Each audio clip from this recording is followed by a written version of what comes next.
नमस्कार, आप देख रहे हैं अमर उजाला में। हम आपके साथ गौरव रावत और जम्मू के कटरा में स्थित Shri Mata Vaishno Devi institute of medical excellence में एमबीबीएस के पहले ही बैच में बड़ी संख्या में मुस्लिम छात्रों के एडमिशन को लेकर विवाद खड़ा हो गया है। कई संगठन इसका विरोध कर रहे हैं और श्री माता वैष्णो देवी संघर्ष समिति इस आंदोलन का नेतृत्व कर रही है। समिति के प्रधान कर्नल सुखबीर सिंह मनकोटिया आज हमारे साथ मौजूद है, इनसे बातचीत करते हैं। सर, सबसे पहले मेरा सवाल यही है कि इस पूरे मसले में चूक हुई कहाँ, तो ये बात यहाँ तक आ गई। देखिए, इसमें सबसे बड़ी गलती शायद श्री माता वैष्णो देवी श्राइन बोर्ड के द्वारा हुई है, जहाँ उससे जो भी संबंधित थे, क्योंकि जो निर्धारित प्रणाली थी उसका उल्लंघन किया गया, उसको नहीं फॉलो किया गया। सर, समय रहते ये चूक नहीं होता, आपको क्या लगता है? शायद इसमें बहुत सी चीजें जो गुप्त रखी गई, जिस तरीके से एडवर्टीजमेंट होनी चाहिए थी उस तरीके से नहीं हुई है। जैसे आप स्कूल कॉलेज से हो, आप भी जानते हो कि एक प्रणाली होती है, एडवर्टीजमेंट होती है, जितने भी छात्र हैं उसमें अप्लाई करते हैं। और हमारा तो एम सिर्फ यह है कि जितने भी मेधावी छात्र थे उनको सबको अपॉर्चुनिटी मिलनी चाहिए थी। तो शायद अभी ये तो एक विषय है कि इसमें इन्वेस्टिगेशन हो, पता चले कि क्यों किया गया और इसमें कौन अधिकारी इन्वॉल्व थे। लेकिन जो भी है, जितने भी स्टूडेंट्स हैं उनको सबको इक्वल अपॉर्चुनिटी नहीं मिली, चाहे वो किसी भी धर्म के हो। सर, जो संस्थान ने भेज सके उनसे उनका इंटरव्यू किया और उन्होंने कहा कि नियमों के तहत ही सारे एडमिशन किए गए, नियमों के विपरीत कुछ नहीं हुआ और हिंदू छात्रों ने काउंसलिंग कम प्रेफरेंस दी यूनिवर्सिटी को, तो इसलिए वो कम आए। अगर ज्यादा देते तो हम ज्यादा लेते, तो उसको लेकर आपका क्या कहना है? जी देखिए, मैं जैसे पहले आपको बता चुका हूं कि हिंदू, मैं बार बार इस शब्द को दोहराना नहीं चाहूंगा, क्योंकि इसको मीडिया में एक तरीके से हिंदू और मुस्लिम भी किया जा रहा है, जो हमारा बिल्कुल एम नहीं है। हमारा एम ये है कि अगर इनजस्टिस हुआ है तो उसको ठीक किया जाना चाहिए। और दूसरा मैं इसके साथ जोड़ना चाहूंगा, ये इसमें हिंदू मुस्लिम के अलावा या एडमिशन प्रोसेस को छोड़ करके ये एक जो सनातन धर्म को मानने वाली हैं उनकी आस्था का सवाल है। उनकी आस्था को ठेस पहुंची है और हम उसी चीज को प्रशासन के सामने लाना है। हमारे स्टेट में करीब जम्मू कश्मीर में करीब 21% हिंदू आबादी है और जम्मू संभाग में तो मेरे ख्याल से हिंदू आबादी बहुत संख्यक है। लेकिन फिर भी लोगों ने, जैसे उन्होंने बताया कि नीट के एग्जामिनेशन होता है, अगर हिंदू वो बात आपकी ठीक है कि नहीं, लेकिन उनका कहना है कि जो ज्यादा जिसका प्रेफरेंस है, जिसकी ज्यादा मेरिट है, वो ज्यादा प्रेफरेंस देगा इसको, काउंसलिंग में उसका एडमिशन होगा। तो उनका कहना है कि अगर नहीं आ पाए हिंदू मतलब कैटेगरी से कम लोगों ने अप्लाई किया या कम प्रेफरेंस दिया एडमिशन के लिए, तो नहीं हो पाए, तो उसमें उनकी वो बोले कि इसमें हमारा कुछ फॉल्ट नहीं है। देखिए, मैं जैसे पहले भी आपको बताया कि ये इन्वेस्टिगेशन का विषय है, क्योंकि कहीं ना कहीं पर यहाँ पर जानबूझ करके ऐसे डिले किए गए हैं। क्योंकि ऐसे आप लोग भी जानते हो कि अगर मेधावी छात्र जम्मू में भी हैं, कश्मीर में भी हैं और देश के बाकी हिस्सों में भी हैं, अगर उनको इक्वल अपॉर्चुनिटी मिलती, ये पहला बैच था 50 का। आपको भी शायद पता होगा कि बाकी जगहों पर तकरीबन काउंसलिंग हो चुकी थी, ये काफी लेट रिलीज हुआ है। और लेट रिलीज होने के कारण जो इसकी एक प्रणाली होनी चाहिए थी, जैसे सबको सूचित किया जाना चाहिए था, ये जरूरी तो नहीं था कि इस साल ही इन्होंने बैच शुरू करना था। अगर इस बैच को पोस्टपोन कर देते, कैंसिल कर देते, और जो एक निर्धारित प्रणाली होती है जो बच्चों को इक्वल अपॉर्चुनिटी अगर ये देते, तो ये वाला विवाद ही खड़ा ना होता। सर, आप इस मसले का पूरा हल क्या देख रहे हैं? आप इस मसले का हल क्या है आपके हिसाब से? देखिए, हमारे इसमें दो हैं। पहला तो यह है कि सबसे पहले ये एडमिशंस रद्द हों और उसके बाद में जहां तक उन बच्चों का सवाल है, मैं पहले भी बता चुका हूँ मीडिया के अपने बंधुओं को कि अगर कल को हमें कहीं वार्ता के लिए बुलाया जाता है, हम उन बच्चों के साथ भी अन्याय नहीं होने देंगे, क्योंकि वो हमारे बच्चे हैं। मैं फिर से उस बात को दोहराऊंगा कि जैसे हिंदू मुस्लिम की बात की जाती है, हम उसके बिल्कुल खिलाफ है। हम एक जिम्मेदार नागरिक है और हम चाहते हैं कि बच्चे चाहे कोई भी है, उनके साथ इनजस्टिस नहीं होना चाहिए। लेकिन इसके अलावा हम सनातन धर्म को मानने वाले भी हैं। सनातन संस्कृति में जिन चीजों की परमिशन दी जाती है, हम उसके साथ में पक्का खड़े हैं। और श्री माता वैष्णो देवी श्राइन बोर्ड, जैसे मैं पहले भी मीडिया में बताया कि हमारे वेद पुराण इतने पुराने हैं, इतने ज्यादा उसके अंदर ऐसी ऐसी चीजें भी लिखी गई हैं जो वेस्टर्न कंट्रीज उसमें से कॉपी करती हैं, उनको पेटेंट करती हैं और उनको मार्केट में बेच देती हैं। अगर यही उन्हीं वेद पुराण का अध्ययन यहाँ पर किया जाए, यहाँ पर गुरुकुल खोले जाएं और जो चीजें सनातन संस्कृति को स्वीकार्य हैं वो कार्य यहाँ पर किए जाएं, यहाँ पर अपना जम्मू में एक और मेडिकल कॉलेज है जो बख्शी नगर में, हम उसके लिए कुछ नहीं कहते, वहां पर जिस तरह का जो प्रोसीजर है वो चलते रहेंगे।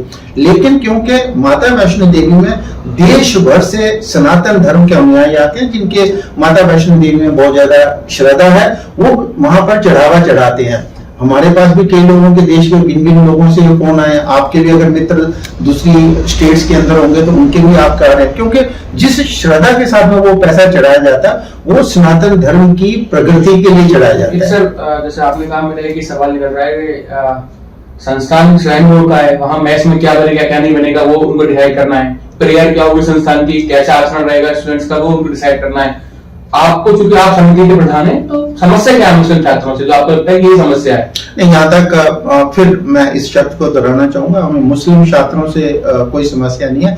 हमें समस्या है अगर तो हमारे सनातन धर्म की जो पद्धति है उसका पालन होना चाहिए, क्योंकि आप जानते हैं वहां पे आगे के लिए लग रहा है। देखिए, ऐसे कई जगह देश के अंदर ऐसे बहुत से उदाहरण आ चुके हैं कि जब एक बार ऐसी एडमिशंस होती हैं वहां पर हम उनके धर्म की भी कदर करते हैं। कल को वो अपनी प्रेयर के लिए अपना प्रेयर हॉल मांगेंगे, अच्छा उनका जो खान पान का तरीका है, उनके धर्म में नॉन वेज परमिटेड है, वो खाते हैं, ऐसा उसमें कोई भी गलत नहीं है। लेकिन फिर मैं यही बोलूंगा कि हमारा जो बख्शी नगर का मेडिकल कॉलेज है वहां पर हर प्रकार का भोजन प्रस्तुत किया जा रहा है, उसमें कोई नहीं है। सिर्फ और सिर्फ मेरा ये है कि जैसे माता वैष्णो देवी श्राइन बोर्ड द्वारा चलाया गया, और माता वैष्णो देवी कटरा का भी आपको अगर मालूम हो, वहां पर तकरीबन उस रीजन में कहीं पर भी नॉन वेज की ना आपको कोई शॉप मिलेगी और किसी भी होटल के अंदर आपको नॉन वेज सर्व नहीं किया जाएगा। ये हल नहीं है कि कोई ऐसी व्यवस्था हो, ये जो आप बोल रहे हैं कि खान पान या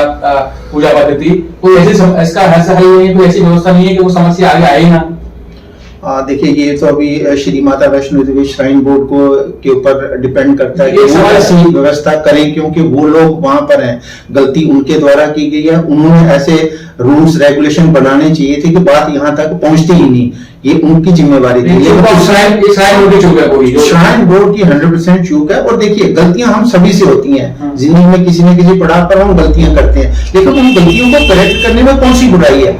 अगर समाज में अननेसेसरी कंफ्यूजन को बचाना हो तो गलतियों को करेक्ट करो, उसमें कोई दिक्कत नहीं है, श्राइन बोर्ड को करना चाहिए। एक सवाल ये भी निकल के आ रहा है कि जो धर्मार्थ संस्थान है वो मेडिकल कॉलेज चलाते हैं, यूनिवर्सिटी चलाते हैं, और हॉस्पिटल जैसे वैष्णो देवी श्राइन बोर्ड का हॉस्पिटल भी है, तो क्या ऐसा होना चाहिए कि सिर्फ वो हॉस्पिटल चलाएं, मेडिकल कॉलेज इस तरह का ना चलाएं? बिल्कुल, ये आपका सजेशन बिल्कुल अच्छा है और सराहनीय है अगर वो ऐसे तरीके से ही करते हैं, क्योंकि अगर आप हॉस्पिटल चलाते हो वहां पे सब धर्म के लोग आते हैं, सेवा के लिए है। आप ये क्यों नई चीज क्रिएट करना चाहते हो जिसके एक पर्टिकुलर समुदाय की आस्था को ठेस पहुंचती है? उसमें जरूरी क्या है?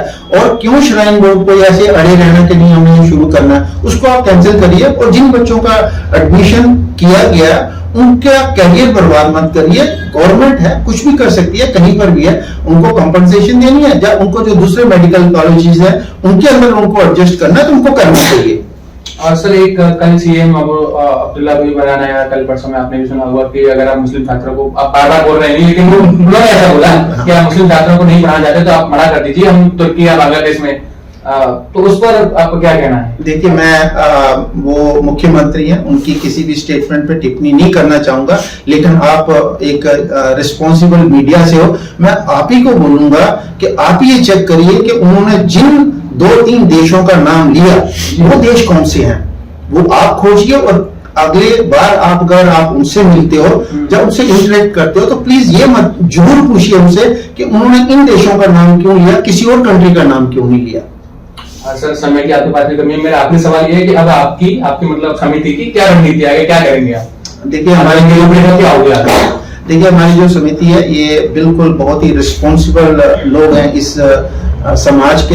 हम जो भी कदम उठाएंगे एकदम जिम्मेदारी वाला होगा, और हमारा ये ऑपरेशन फेजेस में चलेगा। हम उन लोगों में से नहीं है कि तुरंत हम सड़कों पर आ जाए, क्योंकि सड़कों पर जाना हमारा लास्ट रिजॉर्ट होगा, क्योंकि हम नहीं चाहते कि हमारे इसके कारण लोगों को परेशानी हो, क्योंकि आप भी कभी ना कभी ऐसे सड़क बंद में फंसे होंगे, मैं भी कई बार फंसा हूं, तो हमें बहुत परेशानी होती है। हम लोग बिल्कुल नहीं चाहते, लेकिन हम इसका सोल्यूशन चाहते हैं। अगर प्रशासन पहले जाग जाता है तो अच्छी बात है। अभी हमारे आज शाम तक एक पिटीशन चली जाएगी आदरणीय राष्ट्रपति महोदय के पास में, उसी की एक प्रतिलिपि हमारी जो लेफ्टिनेंट गवर्नर साहब है इनके पास जाएंगी और एक हेल्थ मिनिस्टर के पास में जाएगी।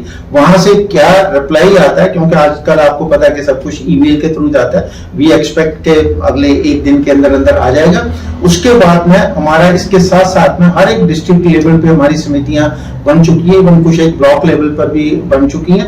वो अपना पीसफुल प्रोटेस्ट कंटिन्यू रख रही हैं और लोगों के अंदर जा रहे हैं, लोगों के अंदर अवेयरनेस फैला रहे हैं। तो अगला जो भी कदम होगा आंदोलन का, क्या रूपरेखा रहेगी, वो तो जवाब आएगा राष्ट्रपति और एलजी साहब से, उसके बाद जी बिल्कुल। और फिर हमारी समिति बैठेगी, जो भी हमारी संघर्ष समिति बनी हुई है वो निर्णय लेगी और आगे का हम कार्रवाई करेंगे। मैं सिर्फ आपको अंत में ये जरूर बताना चाहूंगा कि जितने भी संगठन हैं जम्मू कश्मीर के अंदर वो हमारे साथ हैं, और जितने भी जिम्मेदार नागरिक हैं, जो न्यायप्रिय लोग हैं, वो हमारे साथ हैं। तो इसलिए हमें पक्का ये निश्चित है कि जीत हमारी होगी और हम एक अच्छा सोल्यूशन निकाल पाएंगे ताकि अगले आने वाले समय में ऐसी कोई समस्या दोबारा ना आए। तो आप देख और सुन रहे थे कर्नल सुखबीर सिंह मनकोटिया को, और आगे इसी तरह की खबरों के लिए और इस मसले से जुड़ी अन्य अपडेट के लिए जुड़े रहिए अमर उजाला के साथ। धन्यवाद जी, धन्यवाद। जय हिंद। अगर आप ये वीडियो YouTube पर देख रहे हैं तो हमारे चैनल को सब्सक्राइब कर बेल आइकन दबाएं, और Facebook पर देख रहे हैं तो हमारे पेज को लाइक करें।